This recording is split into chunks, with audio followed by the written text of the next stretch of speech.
राम नाम आधार जिन्हें जो जल में राह दिखाते हैं, जिन पर कृपा राम करे वो पत्थर भी तिर जाते हैं। और जो योगी जी ने बोला है तो ये बिल्कुल होना चाहिए, इसमें कोई दो राय नहीं है। जब अखिलेश बर्थडे मना सकते हैं लगातार अपने बाप का, ये तो सामाजिक काम है। और वो क्या कहते हैं, इफ्तियारी पार्टी इफ्तियारी में जाते हैं, ये वहाँ पैसे दे के आते थे। खाएंगे बाप का, खाएंगे खसम का, सोएंगे यार के जोरे। पुजारी की हैसियत दो कौड़ी की है, तहसीलदार उसका प्रशासक बना बैठा हुआ। क्या इसी तरीके से शासन चलेगा कि वहाँ भारतीय जनता पार्टी की सरकार है, नरेंद्र मोदी की सरकार है। मध्य प्रदेश के बारे में जानते हैं आप, 12,000 से ज़्यादा मंदिरों पर सरकारी नियंत्रण है। उन टूटे फूटे मंदिरों की कोई मूर्ति भी रिपेयर करने वाला नहीं है, लेकिन उसके ऊपर सरकारी नियंत्रण चाहिए। 2024 लोकसभा चुनाव तो 2024 में आएंगे, लेकिन बयानों की बाढ़ अभी से आ गई है। जहां मौलाना तौकीर रजा बोल रहे हैं कि जिस तरह हिंदू राष्ट्र की मांग की जा रही है उस तरीके से हमारे युवा मुस्लिम राष्ट्र की मांग कर सकते हैं। वहीं बागेश्वर धाम वाले बाबा कह रहे हैं भाई 2 बच्चों से काम नहीं चलेगा, 4 बच्चे पैदा करो, 2 बच्चों को राम सेवा में लगाओ, 2 बच्चों को फैमिली के लिए रखो। तो वहीं टाइगर राजा सिंह भी ऐलान कर चुके हैं, 2026 में हिंदू राष्ट्र बनाने का ऐलान कर रहे हैं। अब देखना ये है कि इन सब बयानों में कितनी राजनीति है, कितनी सत्यता है। और सबसे बड़ा बयान योगी आदित्यनाथ जी जो कह रहे हैं अखंड रामायण का पाठ किया जाए हर जिले में नवदुर्गा महोत्सव में। तो देखते हैं जनता क्या कहती है, क्या कहेंगे। अखंड रामायण के पाठ से चलेगी सरकार? क्यों ये अखंड रामायण पाठ हम नहीं कर सकते? क्या करा नहीं सकते? जब अखिलेश बर्थडे मना सकते हैं लगातार अपने बाप का, ये तो सामाजिक काम है। और वो क्या कहते हैं, रोजा इफ्तियारी पार्टी इफ्तियारी में जाते हैं, ये वहाँ पैसे दे के आते थे।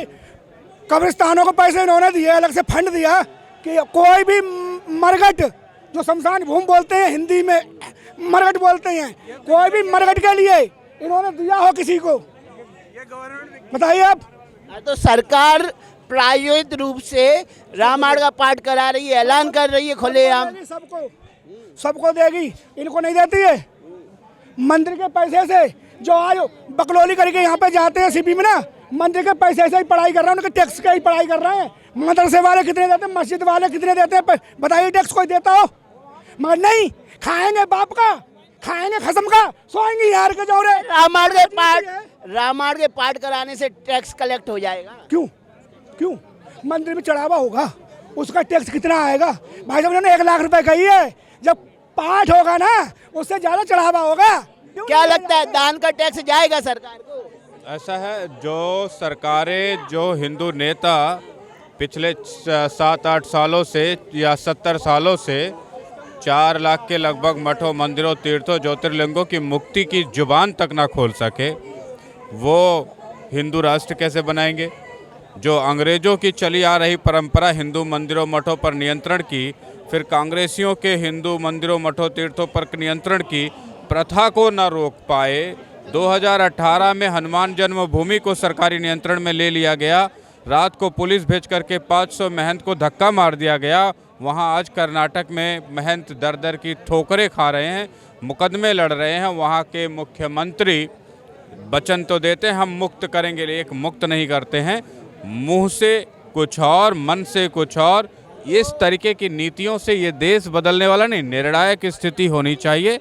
वो निर्णायक स्थिति वाला कोई नेता मुझे बताइए जिसने कहा हो कि मठ मंदिर मुक्त होंगे। आप बताइए, भारत का एक नेता बता दीजिए, एक सांसद बता दीजिए, एक विधायक बता दीजिए, एक पार्टी का प्रेसिडेंट बता दीजिए। भारतीय जनता पार्टी के प्रेसिडेंट ने कभी कहा हो कि मठ मंदिर जो 4 लाख या 3-3.5 लाख हैं सरकारी नियंत्रण में वो मुक्त होंगे? या भारतीय जनता पार्टी का कोई प्रवक्ता ही बता दीजिए जिसने कहा हो कि मठों मंदिरों की मुक्ति सुनिश्चित होगी। आप बता। फिर क्या फायदा है नवरात्रि में हर जिले में रामायण का पाठ कराना, अखंड रामायण के पाठ कराने से कि यूपी में विकास का मॉडल खड़ा हो जाएगा? एक समाचार आ रहा है कि जो मंदिर सरकारी नियंत्रण में बनारस में है उस पे 500 रुपया लगेगा, आप आरती में शामिल होंगे। अलग अलग, मतलब हमारे पास 500 रुपया नहीं होगा तो हम भगवान के दर्शन नहीं कर पाएंगे। ये वाली व्यवस्था सरकार लेकर आएगी क्या हिंदू समाज के लिए? अभी सरकारी नियंत्रण है, उसके बाद 500 रुपये वाला प्रोग्राम चला दीजिए। जो बचा खुचा हिंदू समाज है वो भी नष्ट होकर तबाह हो जाए। तो इन सब नीतियों से हिंदू समाज नहीं चलने वाला, हिंदुस्तान नहीं चलने वाला। सबसे पहले संसद में जो बैठ करके अपने को सांसद कह रहे हैं, विधायक जो राज्यों में के असेंबलियों में बैठे हैं, वो बताएं हिंदू मठों, मंदिरों, तीर्थों, ज्योतिर्लिंगों पर तुम कब मुक्त करोगे, कब उन्हें स्वतंत्र करोगे। इस भारत के मूल धर्म को पहले पहचानो। जैन, सिख, बौद्ध, आर्य, हिंदू, सनातनी धर्म इसी संस्कृति से पैदा हुए और यहीं उनका सारा कुछ विकसित हुआ। वो मूल हमारे धर्म है, हमारी मूल संस्कृति के अंग हैं। उनके विकास की ना कोई रीढ़ है, उसके विकास की ना कोई प्लान है, उसके विकास के लिए ना कोई समर्थन है। भारत सरकार पिछले 100 सालों में या 70 सालों में सिखों के लिए क्या किया, सिखों के देव स्थानों के लिए क्या किया, जैन के देव स्थानों के लिए क्या किया, जैन संस्कृति को समृद्ध करने के लिए क्या किया, आर्य समाज के लिए क्या किया, हिंदू सनातनी संस्कृति को फलने फूलने के लिए राज्य सरकार हो या भारत सरकार हो क्या किया है। एक चीज़ बता दें मुझे आप, जो एक मंदिर आप देख रहे हैं वो बनारस का काशी विश्वनाथ हो या कॉरिडोर आपका एमपी में हो या फिर जो भी हो, इन पर एक तरीके से शिकंजा कस दिया गया है। पुजारी की हैसियत 2 कौड़ी की है, तहसीलदार उसका प्रशासक बना बैठा हुआ। क्या इसी तरीके से शासन चलेगा? क्या इसी तरीके से सनातन संस्कृति की समृद्धि? आपका कहना है अखंड रामायण के पाठ से काम नहीं चलेगा, हिंदुओं के मठ मंदिरों को, गुरुद्वारों को सरकारी कब्जे से बाहर लाना चाहिए। दोगली गुरुद्वारे तो हैं ही। दोगली नीतियों, दोगले विचारों, दोगले कार्यशैली से काम नहीं चलने वाला है। एक तरफ तो 36,000 मठ मंदिर जो है सरकारी नियंत्रण में, कहाँ? कर्नाटका में। पिछले 15-20 साल से आप सुन रहे हैं कि वहाँ भारतीय जनता पार्टी की सरकार है, नरेंद्र मोदी की सरकार है। मध्य प्रदेश के बारे में जानते हैं आप, 12,000 से ज़्यादा मंदिरों पर सरकारी नियंत्रण है। उन टूटे फूटे मंदिरों की कोई मूर्ति भी रिपेयर करने वाला नहीं है, लेकिन उसके ऊपर सरकारी नियंत्रण चाहिए। शिवराज सिंह चौहान को मध्य प्रदेश के मंदिरों पर सरकारी नियंत्रण क्यों चाहिए? एक मंदिर इन्होंने रिनोवेट किया है और वो भी कितने 70 सालों से लूटी जा रही संपत्ति से। एक मंदिर बनारस में इन्होंने रिनोवेट किया, उस पर भी इतने वो लगा दिए हैं दर्शन के charges, fee, token, VVIP. That's all damaging to the Sanatan संस्कृति। सनातन संस्कृति मुक्त संस्कृति है। ये टैक्स दे दे करके, रुपया चढ़ा करके अंग्रेजों और मुगलों के पीरियड से भी भयानक स्थिति उत्पन्न हो रही है। इन सब स्थितियों से मुक्त करके सरकार हमारे मंदिरों को ये छोड़ दे, या उसमें गट्स है, हौसला है, विवेक है, कोई प्लान है तो बोले कि मुझे चाहिए। नपुंसकों की तरह मंदिर भी कब्जे में रखो, उसकी व्यवस्था भी रखो और बोलो भी कि हमें सनातन संस्कृति से कोई लेना देना नहीं, हम तो सेकुलर गवर्नमेंट हैं। इस दोगले परिप्रेक्ष्य में मैं जो देख पा रहा हूँ वो बहुत ही विनाशक स्थिति में सनातन संस्कृति को ले जाने का आज के पॉलिटिशियन काम कर रहे हैं। ठीक है, इनसे भी बात करते हैं, आप भी रहिए। क्या कहेंगे जो अभी मुख्यमंत्री योगी आदित्यनाथ जी ने आदेश दिया है सरकार के सभी आला अधिकारियों को और अपने संगठन को कि हर जिले में अखंड रामायण का पाठ कराए जब तक नवरात्रि है, आपको क्या लगता है कि अखंड रामायण के पाठ से यूपी का विकास संभव हो पाएगा, या योगी मॉडल जो लाना चाह रहे हैं योगी जी, क्या वो आ पाएगा? देखो, मैं आपको एक सर छोटी सी बात बता रहा हूँ। जो राम का नाम है, हमारे गुरबानी में भी आता है राम का नाम, ठीक है जी। राम नाम आधार जिन्हें, जो जल में राह दिखाते हैं, जिन पर कृपा राम करे वो पत्थर भी तिर जाते हैं। और जो योगी जी ने बोला है तो ये बिल्कुल होना चाहिए, इसमें कोई दो राय नहीं है मेरे हिसाब से। ऐड कर दूं, योगी आदित्यनाथ जी ने रामलीला के टाइम पर ये अनिवार्य कर दिया था कि रामलीला शुरू करने से पहले आपको सुंदरकांड का पाठ करना पड़ेगा। इसके लिए प्रधानों को, बीडी जो वो डेवलपमेंट अधिकारी होता है ब्लॉक का, उनको डीएम एसडीएम के माध्यम से एक आदेश आया था। मैं गांव में ही था तो अखंड रामलीला शुरू होने से पहले सुंदरकांड का प्रयोजन किया।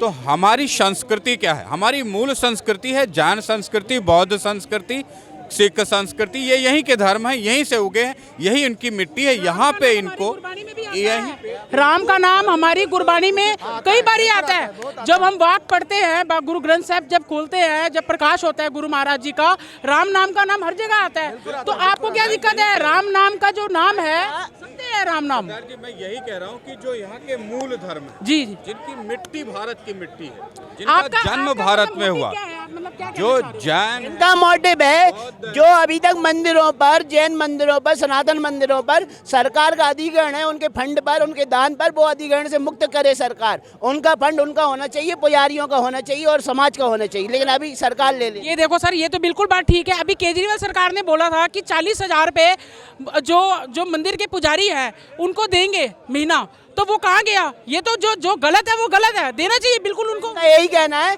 कि मंदिरों को सरकारी नियंत्रण से बाहर रखा जाए, मंदिरों का फंड समाज के ऊपर खर्च होना चाहिए, सनातन को बढ़ावा देने के लिए खर्च होना चाहिए। जिस तरीके से आपके गुरुद्वारे का फंड आपकी समाज के ऊपर खर्च हो। बात सुनो, जो सरकार होती है वो सरकार पूरा देख के डेवलप करती है, ठीक है। जो मंदिर में इन्होंने जो राम का जो बोला ना, अखंड जो रामायण जो चलने के लिए, मैं उससे एग्री, वो होना चाहिए पार्ट, बिल्कुल होना चाहिए। अच्छा, जो बागेश्वर धाम वाले बाबा कह रहे हैं उनसे कितने एग्री हैं? कह रहे हैं कि 2 बच्चे नहीं होने चाहिए, अब 4 बच्चे पैदा करो, सनातनी और सिखों से कह रहे हैं। बागेश्वर धाम वाले बाबा कह रहे हैं 2 बच्चे धर्म के लिए रखो, 2 बच्चे अपने परिवार के लिए रखो। सर मैंने ऐसा सुना नहीं है। आया स्टेटमेंट क्या? गुरुद्वारे में लंगर कोई भी जाता है खाता है तो खाना खाने में टैक्स देना पड़ेगा? नहीं, राशन जो आएगा उस पे गरीब आदमी भी टैक्स भरता है। जो राशन खरीद के देगा ना उस पे टैक्स लगेगा, लेकिन गुरुद्वारों पे जैसे लंगर होता है उस पे टैक्स नहीं लगेगा। लंगर पर क्या टैक्स? वही तो क्या। अंकल जी एक सवाल अरे एक सवाल सभी दे रहे हैं, वो तो सभी देखो, दे रहे हैं। अगर कोई किसी को कोई चीज देगा तो वो उसके ऊपर ये थोड़ी ना बता के देगा कि मैं यहाँ दे रहा हूँ वहाँ दे रहा हूँ। वहाँ पे गुरुद्वारों में जैसे टैक्स होता है, वहाँ मंदिर में है वहाँ पे नहीं टैक्स लगना चाहिए। मैं ये कह रहा हूँ आपको। अंकल आप समझ नहीं पा रहे हैं। आप किसी दुकान पे 1 लाख का राशन खरीदने गए, आपने तो दुकानदार को 1 लाख ही पे किए, लेकिन राशन वाले ने टैक्स दिया तो अब वो सरकार को टैक्स दुकानदार दे रहा है, ना कि आप। मैं जो दान देते हैं, मान लो 1 लाख रुपए का मैंने आपने दान दिया कि मैं 1 लाख रुपए का आटा, दाल, चावल, चीनी दे रहा हूँ, जो भी है, तो वो तो टैक्स दे के आ रहा है और वो उस पर टैक्स लगता है बकायदा। टैक्स आपके दान पे नहीं लगा। सरकार जी परसों मेरे को मिले। मेरी बात सुनो, मैं अगर 1 लाख रुपया का सामान लिया लोगों में बांटने के लिए, तो मैं दुकानदार से ये कहूंगा कि आप टैक्स मत लो, नहीं, इसलिए बोल देना पड़ेगा। अगर वो टैक्स दे के लेके जा रहे हैं तो सबसे अच्छी बात है। मैं लंगर जहाँ बढ़ रहा है ना, वहाँ से टैक्स नहीं लिया जा रहा है कि आप खाना खाओ उस पर टैक्स लग रहा है, ये गलत है। लंगर पे नहीं